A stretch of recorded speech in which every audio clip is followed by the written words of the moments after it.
我这是刘宅，怎么穿越成了刘宅？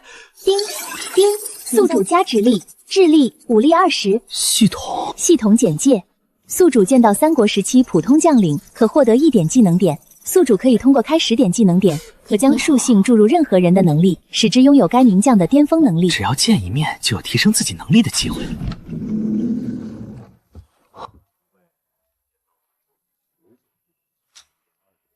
这辨识度也太高了。丁，刘备，武力141，智力123；诸葛亮，武力80，智力148。什么鬼？历史上刘禅守护蜀汉40余年，能力应该还不错吧？怎么诸葛亮居然比自己聪明7倍，甚至武力也是自己4倍？说好的优质遗传呢？难不成刘禅真在长盘坡被摔憨了？我得尽快去见大量的三国名将拿技能点，要不然将来我一定会被自己蠢死。那个谁，你过来！世子有什么吩咐？现在是什么年份？什么月份？如今是建安24年9月初5。我的天，已经建安24年了，刘备都敬畏汉中王了。这么说来，吕布、典韦、周瑜、庞统等20几个名将早就下地府了，夏侯渊等人也刚一命呜呼，再也见不到他们了。而且关羽还有3个月就要归西，曹操、黄忠、夏侯惇好像不久后也要死去，张飞、吕蒙、法断明年就挂，你们慢点死。世子都说了些什么？他竟然诅咒前后左右4个将军去死，诅咒尚书令去死。世子慎言啊！刚才我说的话，你一个字都不准说出去。小的明白。你叫什么名字？小的皇后。皇后？阿谀献媚、真名误国、祸乱朝纲的那个宦官。阿谀献媚、真名误国，这是欲加之罪啊！我做错了什么吗？世子难道要杀我？不过他现在还是小孩，好好调教不至于祸国殃民。你以后就留在我身边吧，我好好教你做人。这算什么？吓唬人？打一棍子再给一个甜枣，世子越发憨了。谢世子。若世子来教导我，那不是蠢他妈给蠢开门，蠢到家了吗？丁，加点成功。刘战，武力20，智力40。这么一来，我就比刚才聪明1倍了吧？世子之近乎妖啊！你去找张飞来见我，今天我就要见他。世子这是怎么了？不尊称叔父也就罢了，好歹称呼右将军啊！就算你是世子，怎么能直呼其名？太侮辱人了！回世子，右将军坐镇万兵，距离成都500多里，恐怕今日来不了。右将军离得这么远，那你找镇远将军魏文长来，还有左将军马孟醒。回世子，镇远将军是汉中太守，离成都800里；左将军镇守阳平关700里远，今日都来不了。一个近乎童工的小宦官，对蜀中将领驻地和地理知识都了然于胸，怪不得这小子最后能成为刘禅宠臣，权倾朝野。我记忆有缺，系统又压制我智力，很多事儿都不知道。还好有黄浩这个百事通。成都有哪些将领和谋士？后将军和义军将军在成都，太傅、尚书令、尚书等皆在成都。你速去把后将军、尚书令和义军将军3人找来。世子，小的是卑贱的宦官，请不动。要不我去军营转一转。世子，咱1没有虎符，2没有令牌，3没有军务，是进不去军营的。我这智力被严重压制，完全发挥不出全市的聪明才智。好吧，你下去吧，我再想办法。还有，你去告诉其他人，没我传唤，谁也别进来打扰我。思考。诺。系统，三国名将的武力值和智力值是怎么设定的？丁，武力值最高300，智力值这个分值怎么这么奇怪？丁，我的基础分实在有些可怜，看来我的提升之路任重而道远啊。现在是建安24年，过去1年多时间里，最重要的大战应该是刘备攻打汉中的征伐，最终是刘备险胜，夺取汉中，自立汉中王。要是我早穿越1年，跟着刘大儿去汉中浪一圈，估计智力武力就冲上天了。过几年这蜀汉就会分众荆州丢失啊！我要救关羽，守护荆州，更要增加技能点。我得去找刘大妹谈谈，把关羽马上拜被杀荆州失守的事情分析出来，到时候他不论重不重视，都应召集众将领讨论，那样我便能见到一大群的名将，技能点大涨。父王，孩儿这就去给您献策。世子，主政正与尚书令、军师等军役，请世子稍后再请安。我不是来请安的，我是过来参加军役的。世子，未得主公传召，任何人不能妄自参与军役。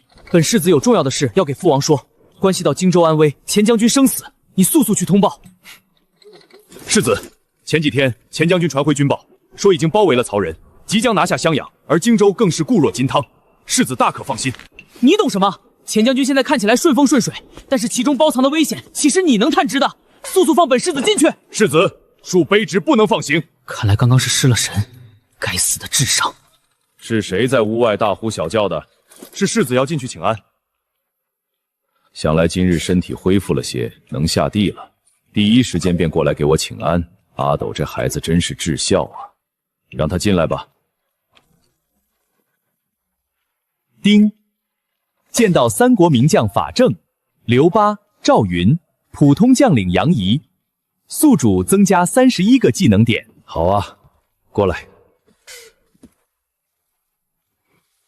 吾儿既然来了，就听听几位先生的高论，了解一下荆州、巴蜀、汉中等地的形势。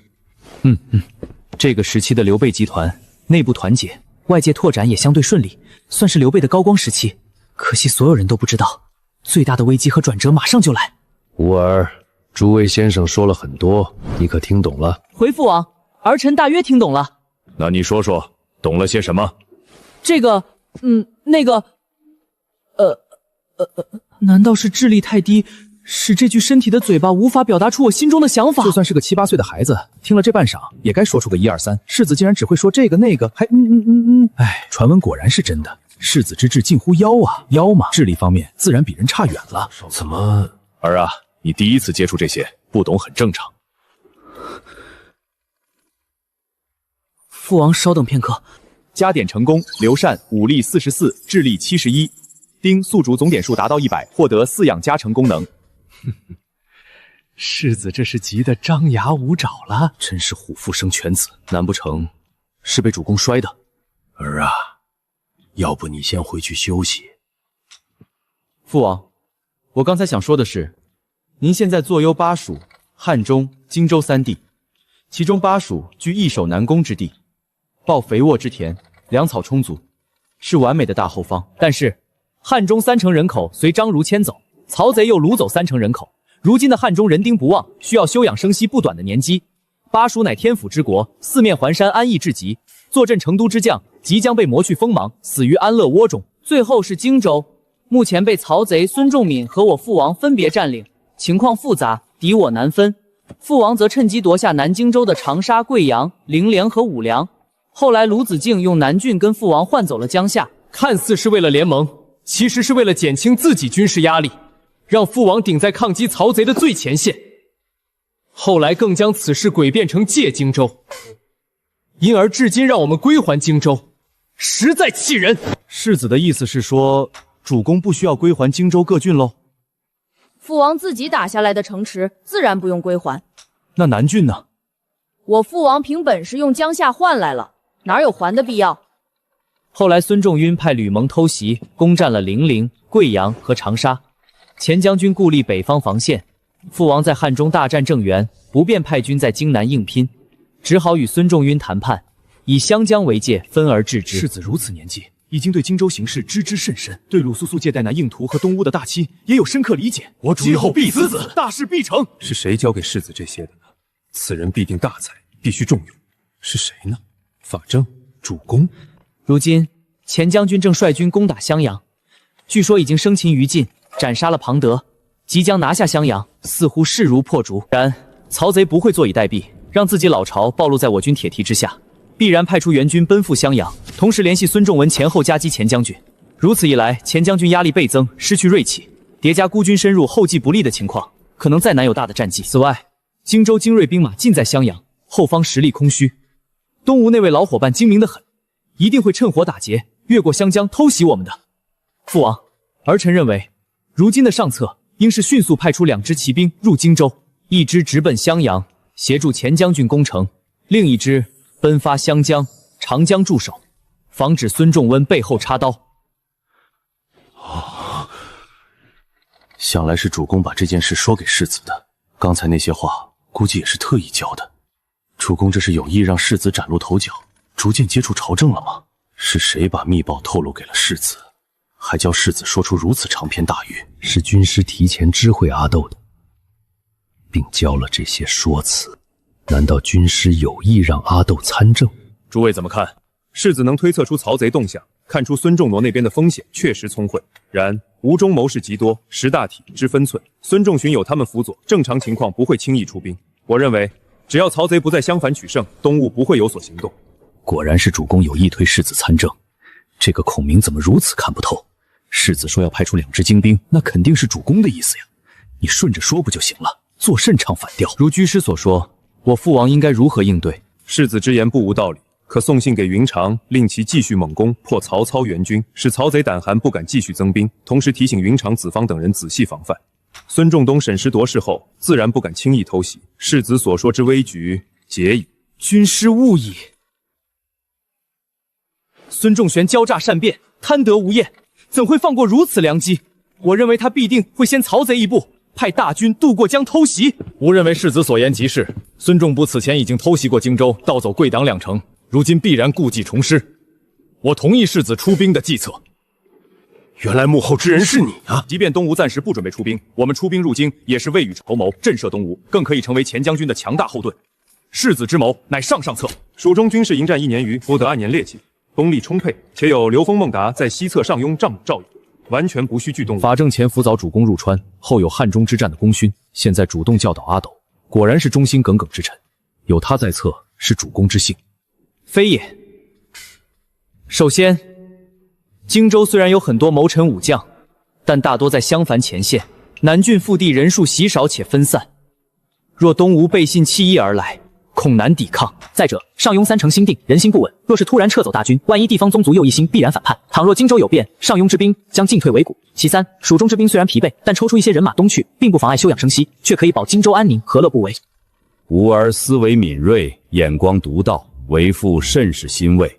然你身体刚刚康复，不宜过多思虑，先回去休息吧。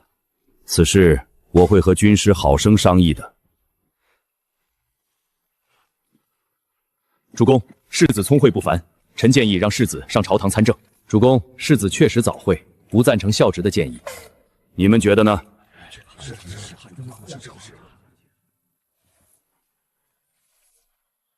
古代太无聊了，一点娱乐项目都没有。世子，看那只蟋蟀比您平日玩的都壮硕，小的给您捉回去吧。这有啥好玩的？世子不是最喜欢斗蟋蟀了吗？小的这就给你去捉。看来这黄浩虽然聪慧，但更擅长讨好人啊。不过也对，能成为我的宠臣，怎么能没这个天赋呢？切，又在捉蟋蟀，玩物丧志。这蠢胖阿斗真是让人无语。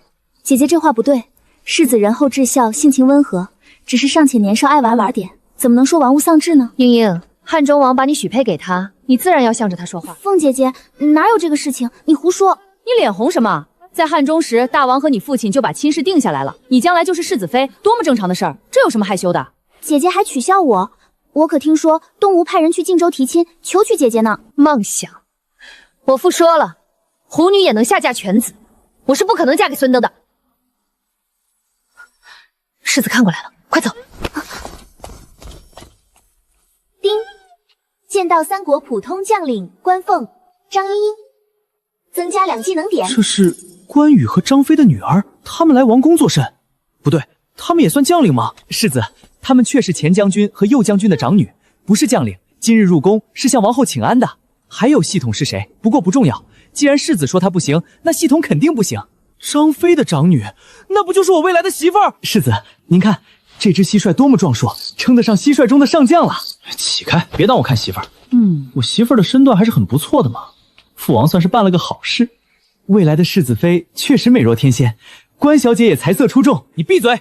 老子一点不喜欢斗蟋蟀，你回去把所有虫子都扔掉。在王宫随便逛逛都能见到将领，我为何不去城中走走呢？说不定有意外的收获。去成都街头走一走。世子不喜欢蟋蟀了没关系，只要还有个爱好就行。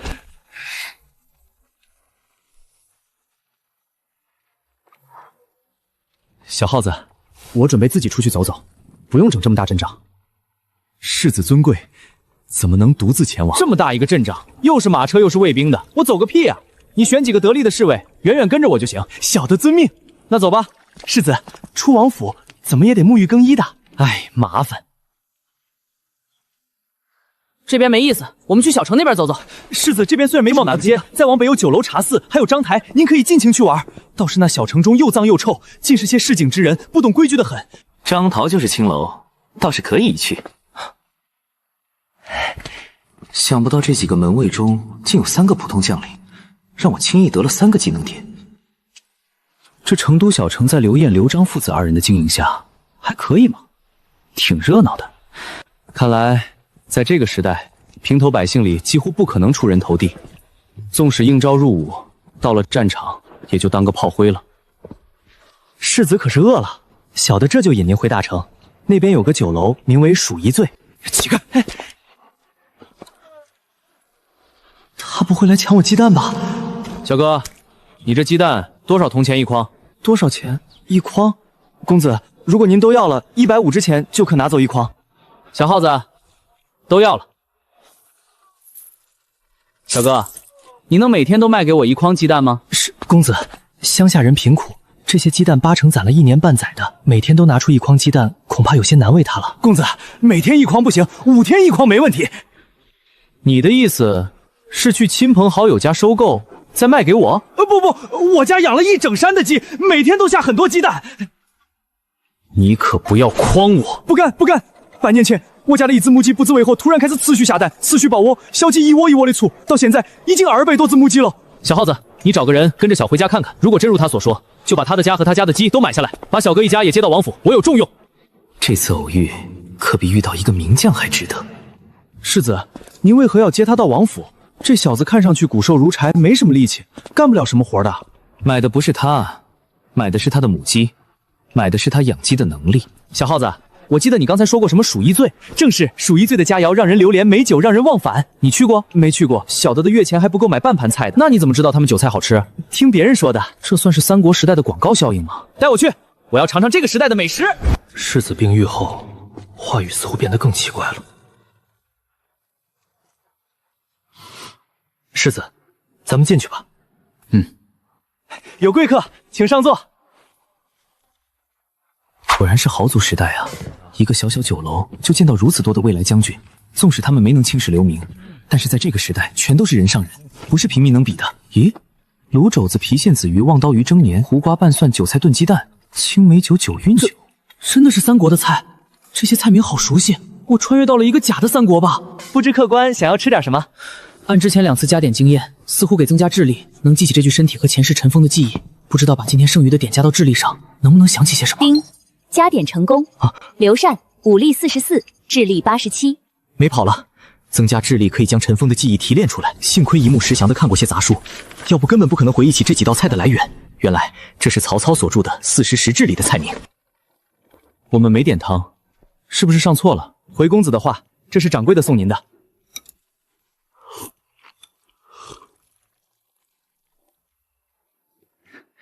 你干看着做甚？坐下一起吃。小的还从没吃过郫县的鱼呢，真是太好吃了。郫县的鱼，曹操的菜谱，这个时代书籍和烹饪技术的传播速度这么快的吗？世子，王妃请您去他宫中坐。小的找了好多地方才找到您，耽搁了很长时间了，请您速速回王府。这是王妃身边的宦官，唤叫吴起。吴起还真狂，居然起个大帝的名字。小启啊，你去回复王妃，我这就过去。小的告退。我们回吧，这里没什么新顾客了，没有待下去的必要了。公子是第一次进店，这顿当小民请了。这是本店用上好的稻米、制曲30斤、流水5升精酿而成的酒韵酒，全做谢礼。还望公子经常光顾小店。小耗子，收下。掌柜的，谢了。跟上去，看看他们最终去了哪里。诺。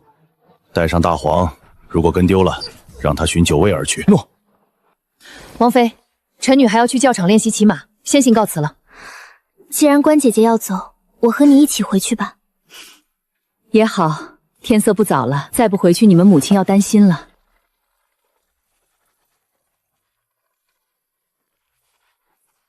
世子，去哪里了？让我们好等。儿臣到醉乙署吃酒去了，得到吴使传话，便匆匆赶回来了。从没见过这么匆匆赶路的样子。世子当真沉稳。秀色掩金骨，荷花羞玉颜，顾盼移光彩，长啸气若兰。世子这句子好有韵味。不是说刘禅脑子不灵光吗？怎么做得出如此有意境的一句？世子真儒雅，有名士风采。世子，英英，这边坐。世子，尝尝这枚酥饼，很是可口呢。叔母身体可还安康？我母亲安好，谢世子关心。安好便好，甚好。那个我还有事，就先回了。你和王妃慢慢聊。没成想世子比他还羞涩，竟然只说3句话便借口跑了。上辈子就相过亲，尬得要死。这都穿越了，竟然还有这种囧事，基本没见过面，突兀坐在一起，让我怎么聊？聊她身材好。早知道回来是见张英英，我就在醉一署继续喝酒了。世子，您慢点，别累着。咱们这去哪儿啊？去哪儿？对啊，去哪儿啊？小耗子，我平时这个点都干什么？回禀世子，往常这个时间点，您是在书房读书。读书，挺好，那就去吧。世子转性了。世子金宗要请几次才能来读书呢？唉，像汉中王英雄了得，怎么生了如此痴傻又懒惰的世子？先生，这个字念什么？一箪食，一瓢饮，在陋巷，人不堪其忧。哦，原来是丹，这篆书太他妈难认了。你才学到开始几句，问这个字作甚？前面的你都会了吗？哇靠！老子9年义务教育出身，虽然不能背全文《论语》，但还是背过一些句子的。虽然世子背错了很多地方，但和之前比起来，如今的进步已经可以用惊天地泣馆时来形容了。敢问世子，您生病这几日，汉中王是否安排新的先生给您教授学业？未曾有，怎么如此问？世子进步神速，让人难以置信，故此发问，是否有高人指点？本世子天资聪慧，不需高人指点，自己看看书，自然就会了。窈窕淑女，钟鼓乐之，必然有位高人进了汉中王府，用高超的教学技术，将刘禅这株朽木雕刻成功。世子得到高人指点，进步如此神速，看来再教下去实是耽误世子。老夫这就去找汉中王请辞。先生，这是怎么了？这真的不难。可看清楚了，确实进了王府。看清了，王府守卫什么态度？很恭敬，如同迎接汉中王一般。果然，给所有人说，今后只要他来数一醉，一定好酒好菜招待。小的这就去传话。想不到这2部典籍传到后世，竟然遗失了这么多。历史学家就是把全国的汉墓都挖了，也凑不到我手里的这种程度了。世子，属下将卖鸡蛋的小贩和他家人，连带276只鸡都带回来了。世子，大王让您速去见他。本来想去看看母鸡，看来得先去看父亲了。大王看上去有些激动，不知喜怒，世子尽量快些。他叫什么？回世子，此人吕方，字行元，是大王从荆州带来的，前些日子派到世子身边做的护卫。这字和他的名倒是很对呼。行元，你和黄浩一起将那些安置鸡起来，令养鸡小贩好生饲养。等我忙完了，就去找他。诺。我们走吧。我儿真的进步神速。大王啊，您已经问了12遍了。哈哈，阿斗这孩子自小就不算聪明，今日他先是说出一番出色的策论，又背了这么多书，我高兴啊。读书一直没什么成绩，加上身体微胖，很难学武，我很是担心他将来如何在乱世立足。听大王的意思，您不了解世子的学业进度吗？不是您给世子请了高人教导吗？我既然请了先生您，又怎么会请别人？世子到殿外了，看来不是要责问我的家事。吾儿，为父听闻你近期较为用功，读了不少书，背出来为父听听。我离开短短时间，世子竟然将《论语》里的错误都改过来了，还多背了这么多。吾儿终于开窍了。这些都是谁教你的？自己看书学的。这样说来，你上午发表的那些长篇大论，也是自己想出来的？正是。不曾有人指点过你？不曾。此间没有外人，你不必为他们遮掩。能暗中指点你的，定是博学之士。确实没人指点我，都是我自己分析出来的。子赤，你觉得以世子如今的学识和见地，可否参政了？世子聪慧，见识不凡，早该参政辅佐大王。好，既然子至如此说，那明日起便让世子参政。世子有此学识，全赖先生教导。请辞的事情休要再提，今后还望先生继续悉心教导。臣自当竭力辅佐世子。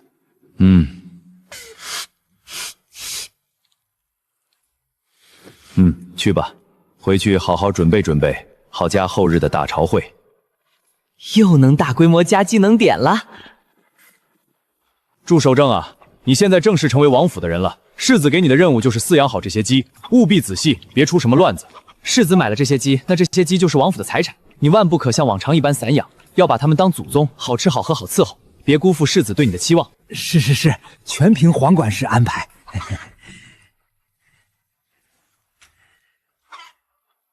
哟，小耗子，你这个当管事的气场不错啊，这小手背的，一下子老了20多岁。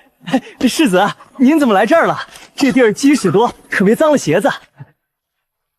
这皇后好快的身法，难道阿谀奉承能提高个人武功？草民祝守正，拜见世子。起来吧。怎么样？进来王府还习惯吧？谢世子关心，草民习惯，很习惯。没问你，我问的是鸡。问的鸡？鸡也很习惯。世子您看，他们多活泼。我怎么看不出他们习惯？明显很不自在。你这工作做的可不咋地。听到了吗？世子说了，你做的不好，以后一定按我刚才说的。起开！祝守正，你听我说。等等，这么喊你显得我很没教养。那个，你表字是什么？草民父亲死得早，族里长辈也没什么学识，没给草民表字。这样吗？我给你起一个吧。世子赐你表字，还不谢恩？草民谢世子。起开！怎么哪儿都有你？别逼逼！你名守正，有个词叫守正创新，表字就是创新吧？谢世子赐字。创新，你这些鸡原来是养在山坡，贸然到了园子里，它们很不适应，所以你一定不要把它们当成王府的财产，依旧当成自己的，一定要继续散养。原来怎么吃，现在就怎么吃；原来怎么喝，现在就怎么喝。还有，如果有条件，可以给母鸡吃些羽毛粉、蝇蛆、鱼杂、发芽的粮食，促进鸡蛋的形成。啥？小的懂了。好好干，官小不了。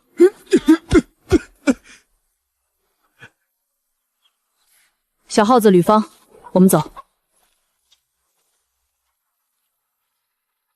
世子，再有1个时辰就天黑了，请您回房沐浴更衣，吃罢晚饭休息吧。你们古代人睡觉也太早了吧？成都城有宵禁，不论百姓还是官员，日落前必须回家。那么今天我还有2个小时的外出时间。今日心情好，我们去章台玩玩。黄管事，我记得你是宦官，缺根零件，你也能去章台快活？谁说我缺少1根零件了？我只是缺少2问这个做神。还有，我看你比世子还兴奋啊！必须兴奋！世子的爱好就是我的爱好，世子快活就是我快活，我兴奋不很正常吗？吕方说的对，你作案工具不完整，去那种地方不合适，也不快活，就别去了，让吕方陪我去就行。不，服侍世子就是我今生最大的快活，我一定要去。世子不要撵我走。不行，你不能去。世子，你让我去吧。行，好了，走吧。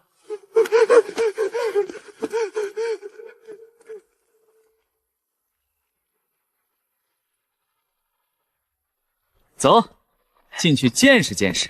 这位公子有些面生，第一次来我们满香楼快活吗？你管我们第几次？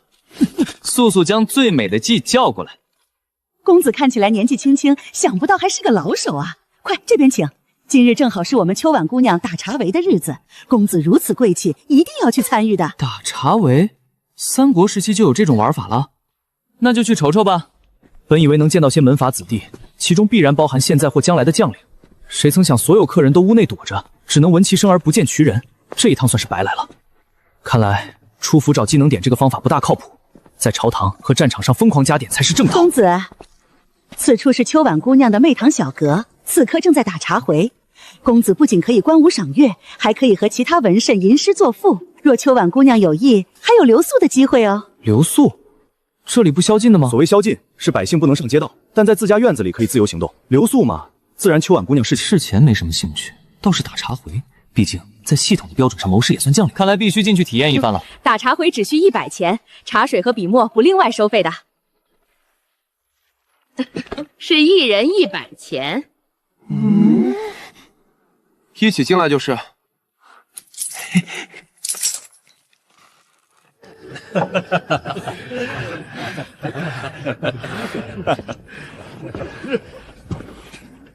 长得还不错，娴静似娇花照水，行动如弱柳扶风。好剧，好剧，公子大才。公子才学出众，今后可要经常来我的小阁才好。只是借用了别人的句子，算不得什么。死了，这双眼睛勾死人了。原来是偷别人的句子，居然有脸当众说出来装好。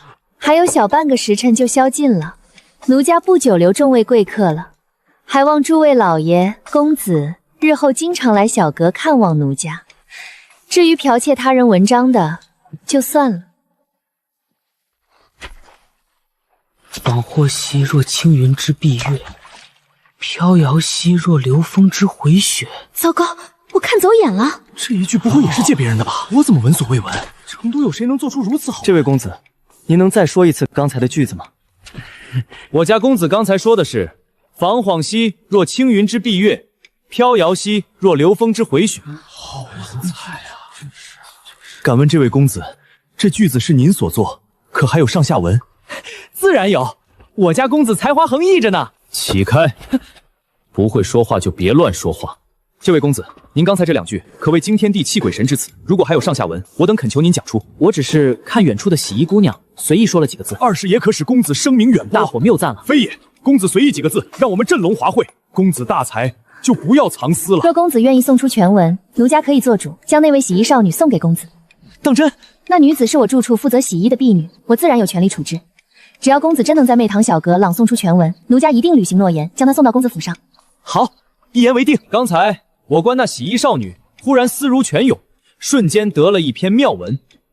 其女子翩若青红，婉若舞，荣耀秋菊，华茂春松。远而望之，皎若太阳升朝霞；破而插之，灼若浮驴出绿波。皎若太阳升朝霞，灼若浮离出绿波。若是这一句用在自己身上该多好！唉，我一时眼拙，得罪了贵人，错过了一飞冲天的机缘。我的命怎么这么苦啊！云髻峨峨，修眉连卷，单纯外朗，好持内仙，明眸善他几个字，画面感竟如此强烈。此文一定会名垂文史，快给老夫准备笔墨，老夫要尽快誊述下来。此文如同天上来，敢问公子高姓大名？从今天开始，我就是您的倾慕者。我不需要男性的倾慕者，离我远点。公子，奴家今日清闲，不知您可愿留宿媚堂小阁？留宿？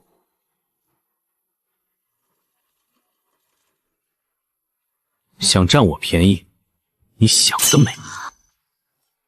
这位公子，莫要年少不知秋晚好，错把佳期作为宝。既然老人家如此抬举秋婉姑娘，我就把她让给你了。那感情好，小老儿多谢公子。秋婉姑娘可听清楚了，留宿这事儿我已让给这位老人家了，你一定好好伺候，成就一树梨花压海棠的佳话。此外，感谢姑娘赠送婢女，本公子日后再答谢。带着那位洗衣少女回府。秋婉姑娘，小老儿年纪虽大，但身体倍儿棒，大家用了都说好。我们快去歇息吧。本姑娘今日疲劳至极，不接待任何人。不知好歹的臭！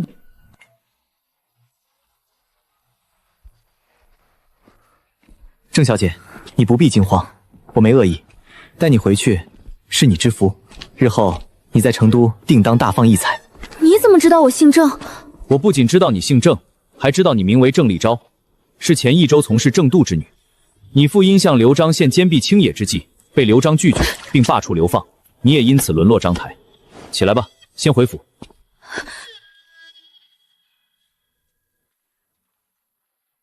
世子去了满香楼，还做了文章，还带回来个妙龄女奴。正是，世子在满香楼当场诵读，文章精美，震惊全场。短短1炷香时间，世子的文章已经传出小半个成都。吾儿就此名声大振？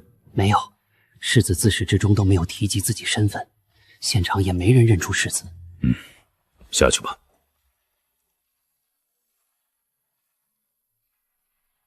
夫人，大王有何吩咐？称呼夫君。诺，夫君有何思绪？听说你今日见了英英，还将阿斗召了过去。是呢，2个孩子自小认识。你觉得阿斗今日表现怎样？世子刚刚病愈，精神尚可，就是胃口不大好，还有很是害羞。以往来我宫中都要吃几盒酥饼才肯罢休，今日英英在座，他竟一口未吃便走了。还有呢？是感觉长大了，上个月还当着我们面撒尿呢，今天见了未来媳妇儿，都知道害羞了。据说他还把所有蟋蟀丢了，专心读书呢。夫人可听说过山精野怪夺舍人身的事情？幼年时听过些鬼怪吃人、借尸还魂的故事，妾身倒是没见过。明日你陪我去趟城南青阳观。民女不知世子身份，失了礼数，世子赎罪。不知者不怪，小耗子已经给你安排了住处，你过去吧。世人常说知恩图报，世子将我救出火坑，民女自当报答。我相信你，这都哪跟哪儿啊？你会错意了，我不是这个意思。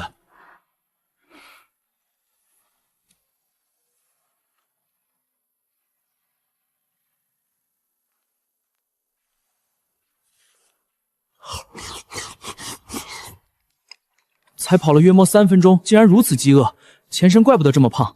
世子，小的给您添饭。再吃下去，我以后走路都成问题。我再吃最后一碗吧。不能吃了，我要去祝创新养鸡的园子看看，顺路消消食。小耗子，你要是敢继续添饭，我立刻把你赶出王府。草民给世子磕头了。这些鸡比昨天欢快多了。一见有吃的，他们立刻欢快了，一心吃食，停都停不下来。请求世子容许草民回老家一趟。你家人不是都搬到王府居住了，家伙事也都搬来了，一大早回老家做甚？草民回去找鸽子。鸽子？是的，草民曾养了10几只鸽子，昨日也搬到了王府。可是昨日黄昏他们都飞走了。联想到以往他们每日按点回窝的习惯，草民猜测他们是回草民老家了。你猜得不错，鸽子定是回去了。你速速回老家去寻来，捡去翅膀上的长鱼，养在王府。争取繁殖几百只、几千只鸽子，速去寻回来给世子把玩。起开！鸽子对我有大用，不是用来玩的。世子，别看书了，快热闹去。不去，我没那么八卦。世子怎么知道是八卦？大王去青阳观请来几位道长，正在大殿外做法呢。道长？对啊，他们穿着八卦道服，拿着桃木剑和铜铃，在汉兴殿前跳大神呢。那有什么可看的？这还不好看啊？寻常谁能见到这种稀罕事情？看你这没出息的样儿。你没见过道士做法吗？没见过。刘大耳，不对，我父王第一次请道士来王府做法吗？小的只知道，自从王爷进驻成都，这是第一次。这次是因为何事？不知。世子，咱们去看了就知道了。快走吧。走，去看看。好嘞。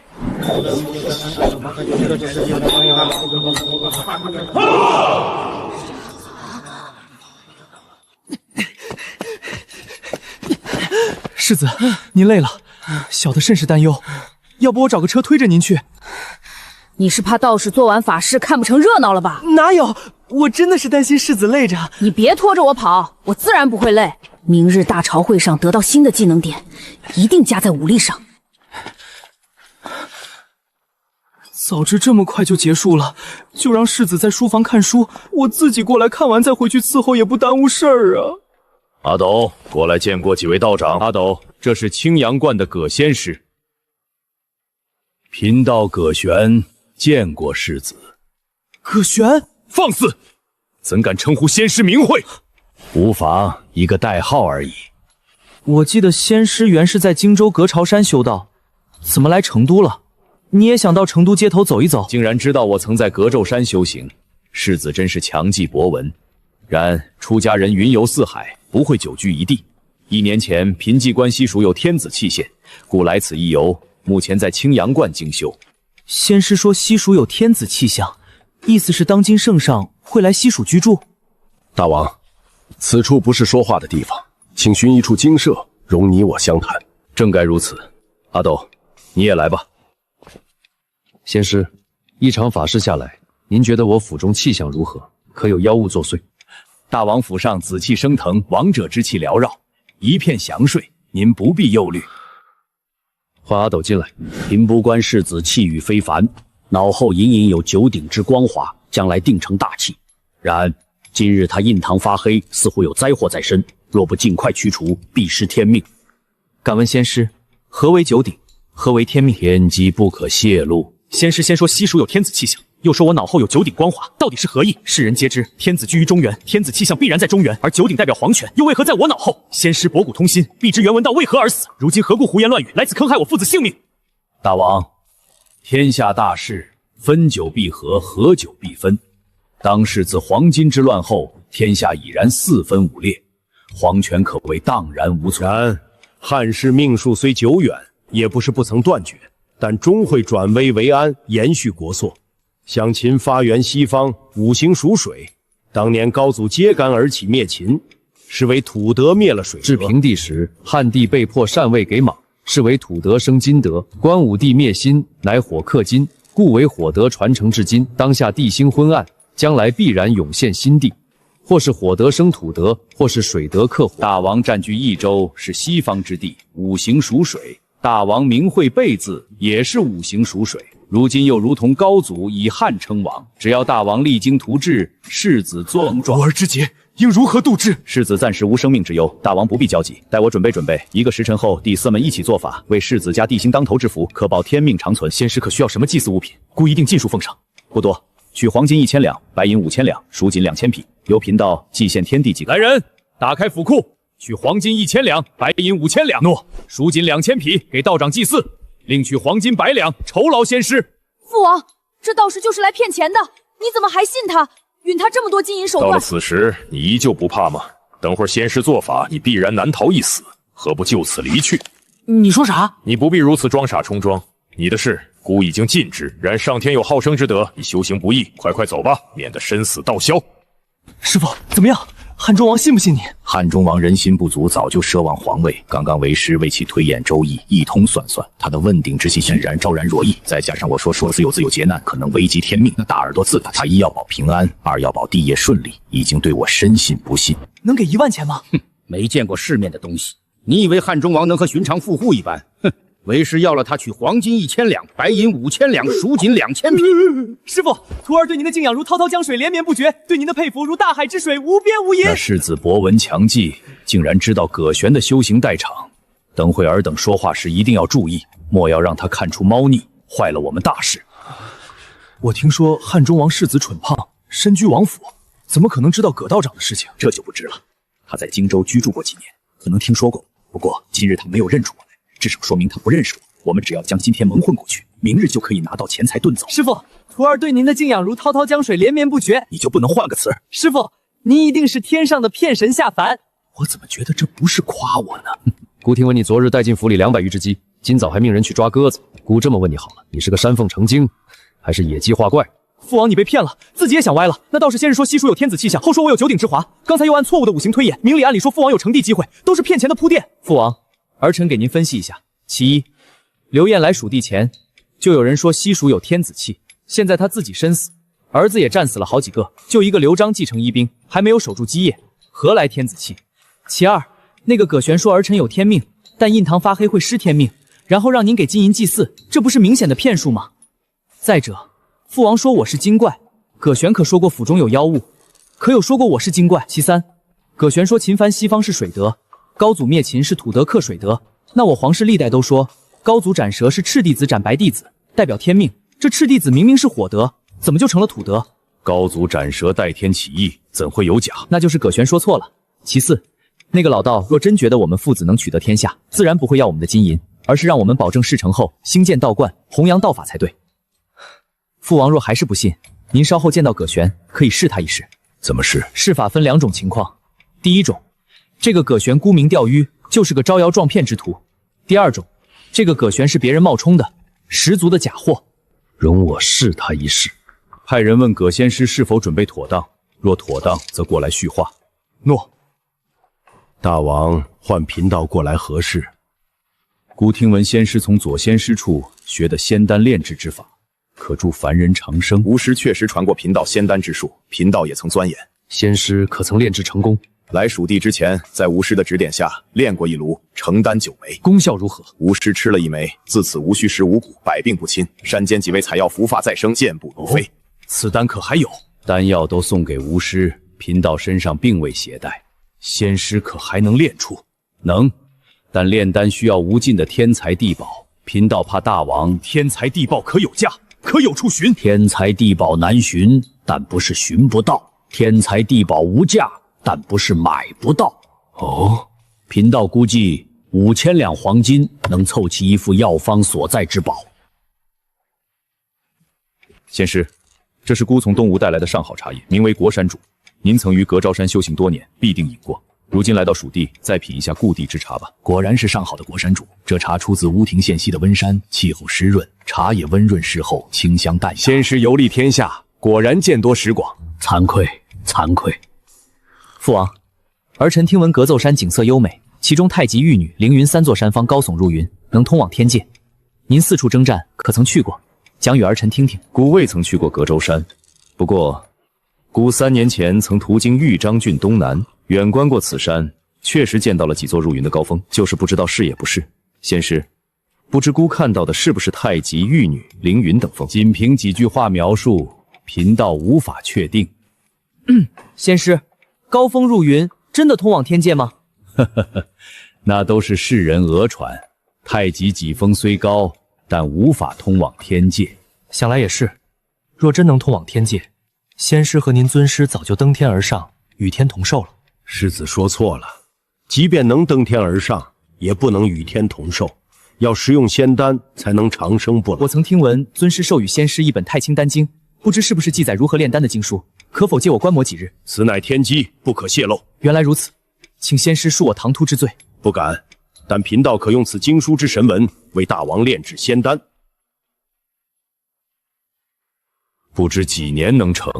长则3年5载，短则3月。何故？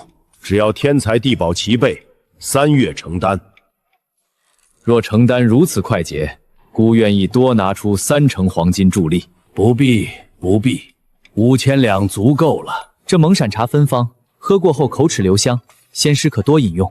世子说笑了，这茶不是国山出吗？是仙师记错了，蒙闪茶细长墨绿，国山出，宽叶门绿。您看这茶中之叶片，分明是蒙闪茶吗？你看我一时口误，竟然将蒙山茶说成国山直了。哎，是上了年纪了。哎呀，贫道真是年纪大了，记性远不如从前，连国山茶和蒙山茶都分不清了。仙师的记性确实不怎么好。此外，格造山群峰大多100丈高，离云端还有不少距离呢。世子真会开玩笑。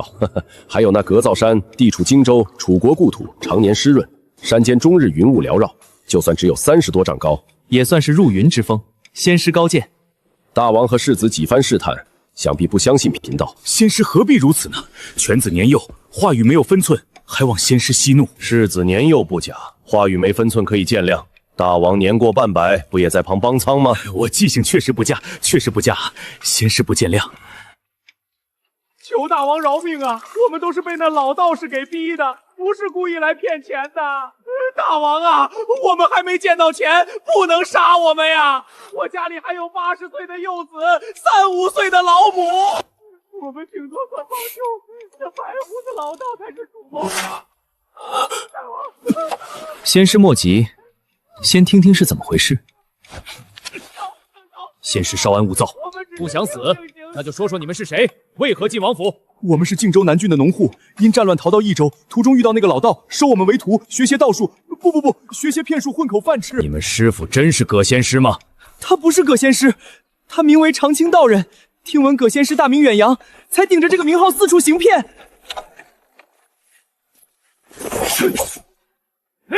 你们几个是何方妖孽？怎敢强占我徒弟身躯？快些速离去，否则贫道定引天雷轰杀！谢师傅驱蛊鬼怪，让弟子恢复清醒。师傅，这是什么情况？我怎么到了这里？你别在这里装神弄鬼！你忘了刚才怎么给我说的了？贫道何时见过您？何时与您说过话？大王，我徒儿被妖物附身，胡言乱语，您莫要见怪。他们此时身体不适，还需要回青阳观调养几日。王府上的法事可能要推迟几日了。我们这就回去了。你觉得姑特别好骗是吧？所谓心诚才灵，大王已经不信任贫道，这法事没法做了，仙丹也没法炼了，贫道告辞。你以为你走得了吗？贫道修行几10年，熟悉各种遁术，想走自然能走，那就要看看尊驾是否有真本事了。世子聪慧，博闻长记，身具天子气息，贫道本想与您多多交流，奈何今日机缘不够，来日再会。去追！果然是老江湖了，骗得了就骗，骗不了就跑。带下去，严加审问。阿斗，跟我回去。说说吧。我懂父王的疑虑，昨日儿臣的行为有别于常，父王心仪再正常不过。现在我要说的是，我可以说是父王之子，也可以说不是。这是何意？这具躯体内的3魂7魄是2个灵魂融合而来，一个灵魂是我的，但缺少1魂1魄，故此我有些痴傻。另一个灵魂来自1800年后，曾经有自己的生活，不知何种原因，跨越时间长河，穿越到这个时代，补足了我的缺失，还给我带来无尽的学识。1800年，穿越，1魂1魄，你如何证实？父王问儿臣答，父王信了便好，父王不信便杀了儿臣。为何不主动说明情况？太过怪异，无法解释清楚。在靖州时，你跟随谁？住在哪儿？儿臣在新野断生，在禅阳成长，由孙夫人抚养。你说那残缺魂魄来自1800年后，你可知这1800年的事情？为父帝业可成，刘氏江山可绵长。历史沉浮，尽在儿臣胸中。速速道来。那儿臣就捡重要的事情，大概说一说。今年年底，前将军关羽死于东吴吕蒙之手，父王失去荆州所有郡县。明年年初，曹操病故，其子曹丕继位王位。10月，逼迫天子禅让，曹丕代汉称帝，国号魏。在一年春，父王起兵，欲驾东征伐吴。孙权投降曹丕，受封吴王，派陆逊在夷陵迎战，火烧汉军70万。父王大败，郁郁而终。在白帝城，托孤诸葛亮和李严。儿臣继位后，垂拱而治，任命诸葛亮为丞相。在接下来的5年里，北抗曹丕征伐，东与孙权修好，对内镇压雍快、孟获等门阀土司叛乱，更由诸葛丞相领兵2次挥师北伐，然均无功而返，徒费粮草和事称帝，国号吴。东吴黄口柱子也敢称帝，简直可恶可笑。在之后4年，诸葛丞相多次北伐，未能成功，最终身死5丈原。到此时，五虎将军王室属于父王那一代的人杰所剩无几。我之基业几时被灭？父王能看到蜀地无法长存，儿臣佩服。儿臣在位42年，被曹魏第5代皇帝所灭。第5代皇帝，看来他曹家人丁均是早逝，篡夺大汉皇位，这是报应。哦，你继续说。大汉国祚彻底断绝后的第3年，曹魏皇位被司马懿之孙篡夺，国号晋。又15年，晋灭东吴。司马懿之孙，没想到最后竟然是他后人问鼎。司马氏既有天命，他国祚几百年，可能媲美我大汉。晋分南北2代，传15帝，仅历155年，却开启了300年大混乱。晋建国25年，内部宗室大乱，8王混战，继而北方5大胡族挥师中原，短短几年，杀汉家子民至少800万人。直到儿臣灭国后400年，华夏才安定下来。这么说来，我大汉国祚崩后，中原混乱了400余年。正是，怪不得上天让一个未来残魂弥补你的魂魄，原来是不愿大人子民受400年苦难。为父听明白了，这一切苦难的源头，皆是因云长战败，丢失荆州，让我大业后继无力所致。是也不是？此话怎讲？表面上是，而本质上，与父王霸占益州而失声望，仓促称帝而失道义，妄自兴兵而失根基有必然关系。难道真的都是孤的错？其兴也勃焉，其亡也忽焉。父王仅仅是没能匡扶社稷，不能说引起灾难。父王可准备好听一听您一生的功绩和失误。既然上天给孤这个机会，自然要听一听，从中汲取教训，拼尽全力延续汉室国宪，解万民400年苦难。父王前半生历尽苦难，后世评为5义其主，4失妻子，说是惶惶不可终日不为过。好在父王声望极高，顶着皇叔的名义，用仁义之师苦苦支撑，直到胜了赤壁大战，才开启真正的帝业。然击败曹贼后，父王趁着吴侯事忙，先一步夺取荆南4郡，又借来南郡，有了初步根基，但也因此引起东吴忌惮。后来父王不同意和孙权一起夺取益州，继而平分巴蜀，自己却带兵入蜀。在孙权看来，这既是欺骗，又是威胁，为东吴不顾一切武力拿下荆州，杀害关羽埋下祸根。好，现在儿臣回到最初，说一下诸葛军师的隆中对。按军师的构想，父王需要占有荆州和益州，再逐步成就霸业。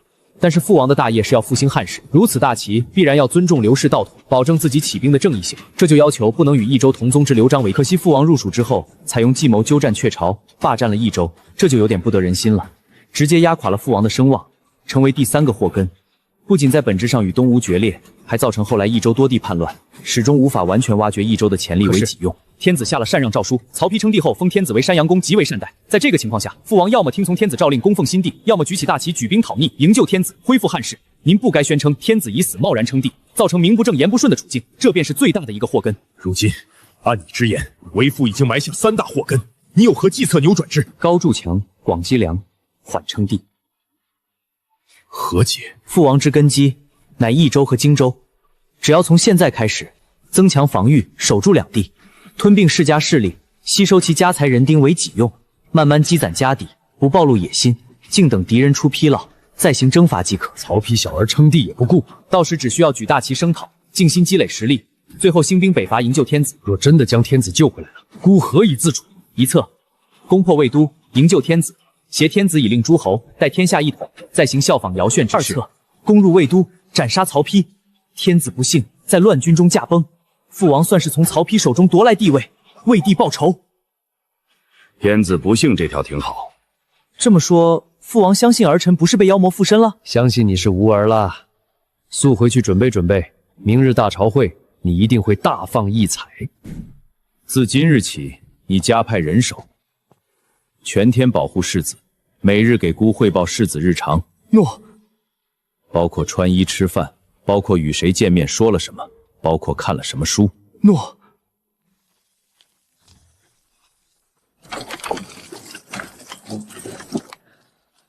天色还早，我们出城走走。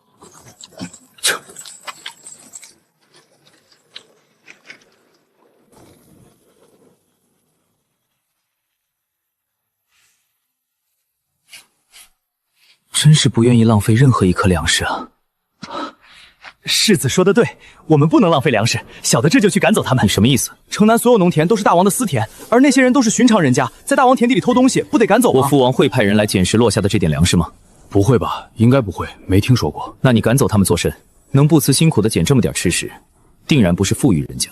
世子仁慈。几位老人家为何在此捡地中残粮？家中田产不能果奢吗？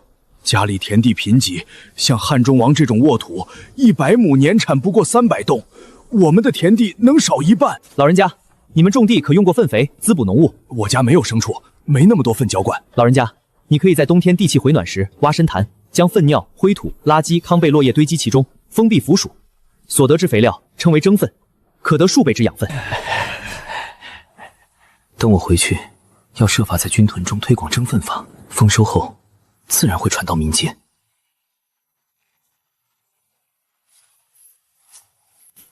老周，你听说了吗？车关城那边一户姓楚的官家被法太守给杀了满门，为何？还不是法太守心眼小，只要别人说一点他的坏话，就被报复。嘘，大人物的事，你们瞎嚼什么舌根？小心祸从口出。小耗子，那几个农户说的法太守，是不是法孝直？正是他。他们说的可为真？回世子话是尚书令，可在大王入蜀初期是担任蜀郡太守的，时一上任便暴露睚眦必报的本性，擅杀言语，重伤自己者数十人。是吗？千真万确。据说曾有人向诸葛军师告状，希望对法太守进行约束，奈何诸葛军师认为法尚书使大王幡然翱翔，不可复制，无人能够禁止他纵横蜀郡。我也听说过这事，肯定是这个情况了。刘大耳朵占据益州初期，益州门阀反对者很多，经由法正之手报复和立威是很好的手段。今后我主政了，也可以用法正这种人灭了益州门阀，使门阀毒瘤永远不会干涉。看来明日大朝会后，我得会会这位老兄。滚滚长江东逝水，浪花淘尽英雄。是非成败转头空。这位公子真是豪气万丈，老夫钦佩不已。信口胡诌之言，当不起将军钦佩。吾乡野村夫耳，非将军也。将军虎背熊腰，步履坚定，面带杀气，手上老茧铮铮，定是常年执掌刀枪之将，何故隐瞒身份？公子慧眼，文才又好，若能稍习武艺，定能成为国之栋梁。我家公子就是不习武，也能成为栋梁。自家下人管教不严，望老将军见谅。我一个村夫儿，当不起。严老将军就不要继续隐瞒身份了。严老将军，公子何意？我曾闻汉中王进入益州时，刘璋手下之文臣武将只有3人能尽忠的，其中有王驴、张任，再者就是8郡太守严老将军您了。公子认错人了。哦，这蜀地没有志士的英雄，除了老还有谁在白发白须的年纪有如此体魄，如此风度？公子真的看错人了，我就是途经蜀郡的村夫而已。原来是我想错了。不知老人家为何途经此地？秋收已毕，家中无事，出门游历一番。可有目的地？云游而已，走到哪儿算哪儿。那不如随我入城，到我家坐一坐。恭敬不如从命。我就是随便客气一句，没想到真正的请动了这个老头。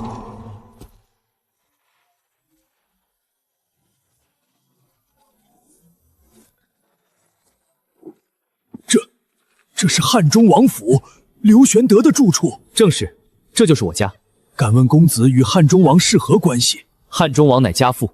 怪不怪不得老夫早该想到的。所谓既来之则安之，老人家既然到了我家门口，进去吃杯薄酒，也算小子尽了地主之谊呀。这也罢，老夫只去你住处，不敢在王府闲逛。老人家请。不敢。公子，喝汤，睡得好。